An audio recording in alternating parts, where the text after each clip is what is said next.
Hello guys, কেমন আছেন সবাই? আশা করি আপনারা সকলেই ভালোই আছেন। আজকে আমি দেখাতে চলেছি আপনাদেরকে বাংলাদেশের সেরা অ্যাক্টর অমর অন ফায়ারের রাতারাতি শর্টস প্ল্যাটফর্মে ভাইরাল হওয়া কিছু অ্যাটিটিউড সিগমা ডায়লগ।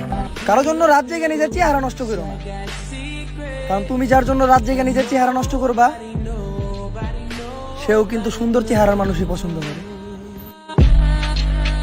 একটা জ্ঞানী ব্যক্তি আমার বলতাছিল, দুনিয়াতে নাকি কলমের চেয়ে বেশি পাওয়ারফুল কিছু হয় না। তাহলে সে হয়তো জানেই না যে টাকা ছাড়া কলমটাও কিনা যায় না। এই পবিত্র মাহে রমজানে কারো পরিবর্তন দেখে হাসবেন না,